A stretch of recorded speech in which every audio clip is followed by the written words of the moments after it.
Jaganmohan Reddy party మీద, YCP మీద, జగన్మోహన్ రెడ్డి నాయకత్వం మీద వైసీపీ నాయకులకి నమ్మకం సన్నగిల్లుతా ఉంది.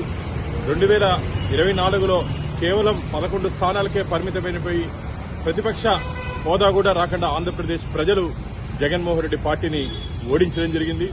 ఇప్పటికే 3 పార్లమెంట్ సభ్యులు ఆ పార్టీ నుంచి బయటికి రావడం జరిగింది. నేడు విజయసాయిరెడ్డి కూడా ఈరోజు బయటికి రావడం జరిగింది. అయోధ్య రామిరెడ్డి గారితో పాటు ఇంకా చాలా మంది బయటకు వస్తారని చెప్పి వార్తలు వస్తున్నాయి.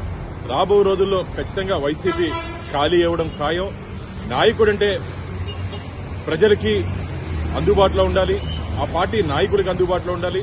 జగన్మోహన్ రెడ్డి కేవలం తాడేపల్లి ప్యాలెస్ మాత్రమే పరిమితమైపోయాడు తప్ప ఆ పార్టీ క్యాడర్కి గానీ నాయకులకు గానీ అందుబాటులో లేకుండా గాల్లో తిరిగే ముఖ్యమంత్రిగా జగన్మోహన్ రెడ్డి మిగిలిపోయాడు. అందుకనే ప్రజలు, వైసీపీ నాయకులు జగన్మోహన్ రెడ్డిని గాల్లోనే, త్రిశంకు స్వర్గంలోనే పెట్టేశారని చెప్పి మేము భావిస్తున్నాం.